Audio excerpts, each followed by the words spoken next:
let's take the last two, okay, we'll take the last three, and then we'll wrap it up. How about two people who haven't spoken yet? You, and then you, and then you. I'm wondering, even from just an economic standpoint, within capitalism, why should gay marriage be illegal? Because weddings and marriage are such a huge industry, just even from money. Oh, the contradictions. Yeah, what could be more normal than wanting to enter into the bougiest of bourgeois institutions, marriage?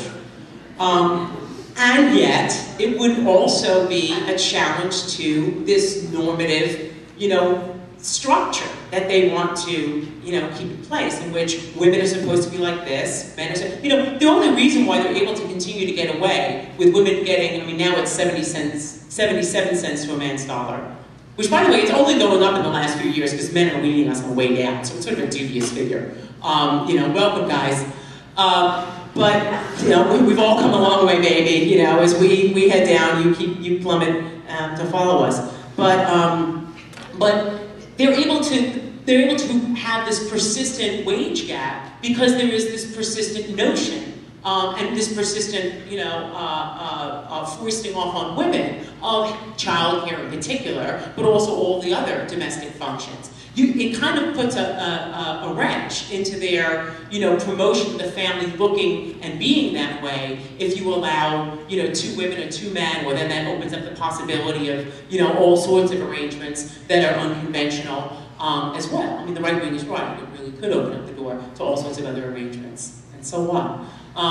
And a reformation of the family. Now, by that I don't mean that capitalism will grind to a halt if gay marriage comes about. It exists in many countries and they manage to accommodate to it. But they would rather protect their framework because it actually does serve this function of privatizing all of these needs and looking a certain way and propounding this notion of women's inferiority and secondary status in the home. You can't have women running all of these households independent of men and continue to perpetuate that myth. Now they do, because of course we do have millions and millions of women running households across this country, and they still try and perpetuate the myth. But this is a way, but it's one of the contradictions. It's like the fact that the ruling class in this country actually needs abortion and yet fights against it.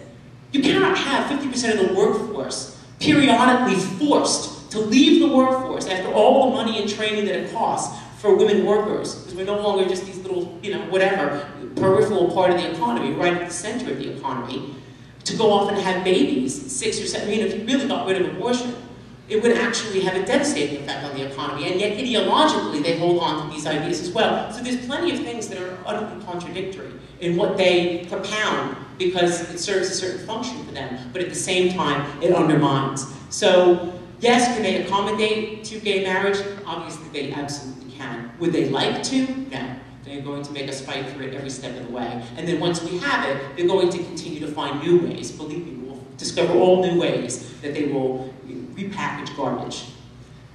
Yes? Throughout the evening, we talked about the importance of fighting for liberation, or equality, or social rights, be it LGBT or other communities. For some people, particularly students, their economic, their family, their work situations don't permit that. What advice do you have for these students who want to perhaps elicit change on the local level if they can't participate at the national level? Well, Indiana is part of the larger country. You're not an island unto yourselves, so what happens here, obviously can have reverberations elsewhere. Maybe it doesn't always feel that way.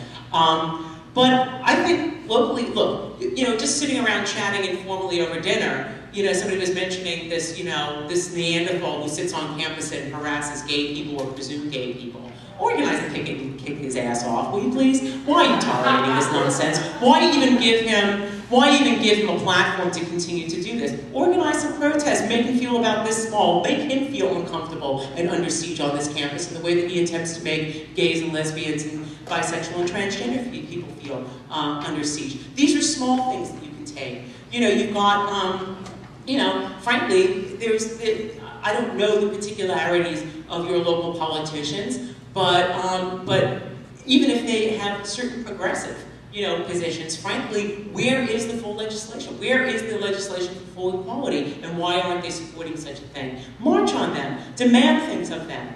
You know, sit in on their offices if they're not going to listen to you any other way. And by the way, for the record, I'm not for sitting down politely, putting on a suit and having a little polite chat with them. I don't see the purpose in it. I mean, if you really want to, if you need to experience that for yourself, God bless, go do that kind of lobbying. But in my opinion, historically, the most effective kind of lobbying is when you show up with several hundred of your friends and make them account to their constituents in public, because God knows they just tell you all sorts of horseshit when you sit there in their offices one-on-one. It's much better to have them come out to the street and, you know, they are representatives, that's what their job is. They should come out and have to speak to their own constituents, you know, en masse. And so I think those are certain things that you can do. And frankly, I am for not just having, you know, we always said during the course of mobilizing for the march that we weren't just organizing to march, we were marching to organize, that we wanted to come away from this better organized so we don't have to reinvent the wheel every time we want to fight for our grievances. And that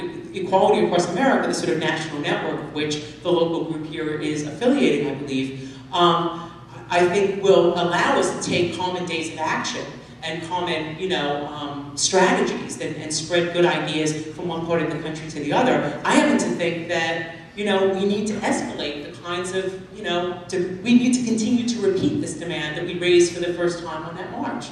Never before, we kind of flipped the script. We have never before made a demand for full equality in all matters of civil law in all 50 states, and we should continue to demand that. We can both fight around local issues, but say, you know what, we want this, but we want the full thing. We want all of our rights. And you know what? We could be added to the Civil Rights Act of 1964 and would scrap all of this sort of issue-by-issue kind of strategizing that's